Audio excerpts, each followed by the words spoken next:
Note legal tender नहीं रहेंगे। 2016 की रात 8 बजे पीएम मोदी ने जो किया उसका जख्म आज तक कांग्रेसी, आतंकी, पाक प्रेमी और माफियाओं को चुभती है।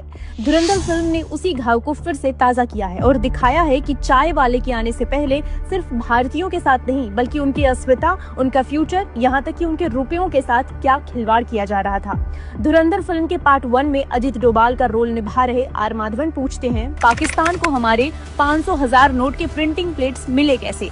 इसका जवाब हम आपको बताते हैं। ये कहानी शुरू होती है 2006 से। भारत सरकार security printing and meeting corporation of India limited नाम से एक कंपनी बनाती है जिसका काम देश की करेंसी को छापने का होता है और इसके मुखिया बनते हैं अरविंद मायाराम।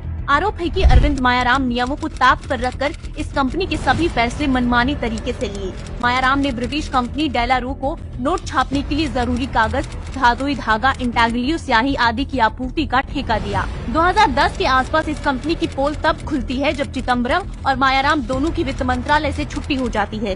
कंपनी को घटिया क्वालिटी, नियमों के उल्लंघन और झूठे सर्टिफिकेट देने के कारण ब्लैकलिस्ट कर दिया जाता है। लेकिन 2012 में ही चिदम्बरम और मायाराम की फाइनेंस मिनिस्ट्री में वापसी होती है और तभी ब्लैकलिस्ट हुई कंपनी डेलारू को 3 साल का एक्सटेंशन दे देते हैं। अरविंद मायाराम के वित्त सचिव रहते हुए इस कंपनी को करेंसी में उपयोग किए जाने वाले कलरफुल धागा खरीदने का ऑर्डर दिया था। ये ऑर्डर लगभग 1688 करोड़ का था। ये खरीद 2012 में हुई थी जबकि कंपनी को तो 2011 में ही ब्लैकलिस्ट कर दिया गया था। आरोप है कि मायाराम ने सब कुछ जानते हुए भी ब्रिटिश कंपनी को अवैध रूप से 3 साल का एक्सटेंशन दिया। साथ ही ऑर्डर में टेंडर प्रोसेस भी नहीं अपनाई गई। 2014 में मोदी सरकार के आने के बाद डेलारू कंपनी का ये केस पीएमओ तक पहुंचता है। डेलारू कंपनी से आपूर्ति रोक दी जाती है और नए सिरे से टेंडर जारी किए जाते हैं, जिसके बाद साल 2005 के मुकाबले लगभग आधी कीमत करेंसी मटेरियल की आपूर्ति होने लगती है।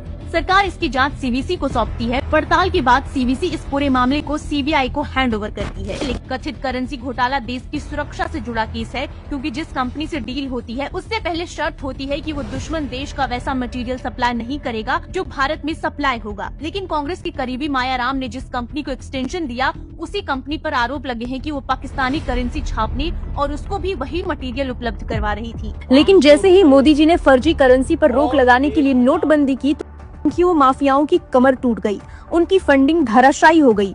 हैरानी की बात तो ये है कि जब नोटबंदी से और माफियाओं को नुकसान हुआ तो इसमें कांग्रेस को क्यों दर्द हुआ, और अब जब इस पर फिल्म बनी है तो भी कांग्रेस और उनके इकोसिस्टम को दर्द हो रहा है। अब आप ही बताइए, इसे करप्शन कहें या राष्ट्रद्रोह? तभी तो सब एक सुर में एक ही बात कहते हैं, जब से ये चाय वाला आया है तब से हमारा जीना मुश्किल हो गया है।